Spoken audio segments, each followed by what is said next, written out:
welcome to the Jazz Ranch. I'm your alter dominant ego man. You could call me Mr. Ego. Now, you know, the KH, we had a conversation recently, and he talked about the fact that he wanted to do this video on zoning. You know, he has this concept called zoning, which means getting into your heart and soul. Well, you know, I'm already in my heart and soul, so I taught him the lesson about this. It's not his idea, it's my idea as the alter dominant ego man, because I'm more connected with my inner emotions, you know, and like he's an Englishman. He's like an Aquarian fellow, you know, like he doesn't understand that sort of thing. He's an intellectual. Anyway, but you will learn from him. And you know, like back in the old days, back in the 70s, the KH was playing with the great trumpet player Clark Terry. And I told you this story earlier, but I didn't tell you about the mumbles. Remember, Clark Terry was famous for his mumbles? Now that's a form of scat singing. Like scat singing would be like scoop, playing melodies with a scat language. Now, with mumbles, Clark Terry would go. He had his own language there. Now he's playing. He's in the audience where KH is playing with him at the Holiday Inn in North Haven, and they're playing, and Clark Terry's playing off the front row tables. You know, he's like this guy and that girl, and he's going. Everybody's reading into it. You know, you can read into like what his concept, what he's saying to them, but it's mumbles. You know, but you can read into it. Now this was during the Nixon days, anyway. So he ends. He goes. Watergate. That was his ending. That was his finale. That was pretty funny. Anyway, whoa, here comes the KH. Look out. Hello and welcome to the Jazz Ranch. Sorry about my sunglasses. I had problems in Hollywood with the bright lights. But anyway, don't pay any attention to the alter dominant ego man. You know, he's trying to take credit for the fact that I figured out the concept of zoning. That's Z-O-N-I-N-G, zoning. Now, what does that mean? Well, for me it means that you're getting into a zone, which musicians try to do. They try to get into what we call this zone in which they're connected with their emotions, with their heart, with their soul, with their deeper side, and they're not thinking about all the aspects of like, well, am I playing the right scale? Am I playing the right notes? Or am I playing a good solo? Or my technique, am I off? In other words, worried about so many things, but they're more like in a higher level. Now, anyone can do this. You don't have to be advanced, you know. Obviously, if you're someone like Keith Jarrett, you are a genius and you can do this perfectly. But whatever level you're at, you can learn how to zone. You can learn how to get connected with your emotions. And I'm going to show you based on a song called Polka Dots and Moonbeams, which was a request I had from a subscriber. I'm going to play this for you and then have you listen to two solos. First one being more intellectual, second one being more felt or more what I call in the zone. So now here we go.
This first example of a solo now on polka dots and moonbeams, I'm going to be trying to play it as perfectly as I can. And I know I'll make mistakes, but I'm consciously making an effort to play it perfectly. Okay, so here we go now.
This next solo, as a means of comparison to the first solo had to do with trying to play perfectly and intellectualizing about the solo. This second solo now incorporates the concept that I call zoning. Now, zoning, I'm meaning getting in a zone in which you are connected more with your inner self, your emotions and your passions, and you're not worried about playing well or playing perfectly.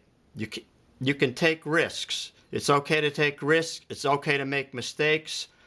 But the passion of it and the creativity of it level is kicked up a little bit. Now, musicians have been doing this for years using drugs or alcohol or whatever it takes to relax them and get them more connected and not be thinking so much. You know, it's kind of a reverse philosophy because we always think. And it's very hard to do anything in which there's not a thought or an intellectual process involved, particularly this sort of thing. But, you know, Keith Jarrett is the perfect example of the person who has mastered this as on a genius level. His creativity level and his risks are amazing, and he usually doesn't make any mistakes. So I will make a few, I'm sure. But here we go now with zoning. Here's the solo with zoning.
You may ask, well, how do you get the emotion into the playing? Well, you have to feel it, of course, first, but then you have to express it. And dynamics has a lot to do with it. And if you listen to Bill Evans, you will understand what dynamics are, because he excelled at that. He excelled at playing the softest touch, going from and building.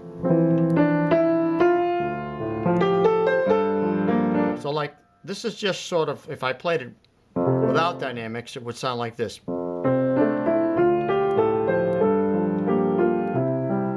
But there's a rising line. Let's create dynamics now.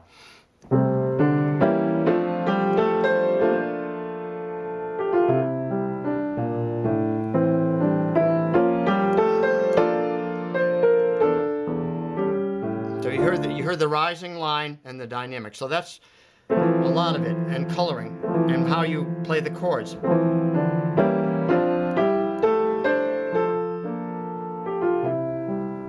Descending now.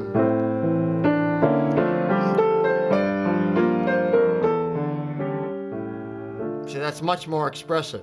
Wrapping up, I just want to say thanks so much for watching. Please write to me. Tell me if you enjoyed this video. I appreciate hearing from you, and I will always try to respond. Give me a little bit of time, because I have so many people writing to me now, and I'm very grateful for that.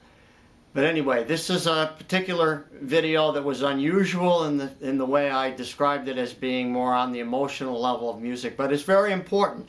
So I hope you enjoyed it. Please write to me, and I will say, in the words of my famous friend Hermie Dressel, swing loose. Bye-bye.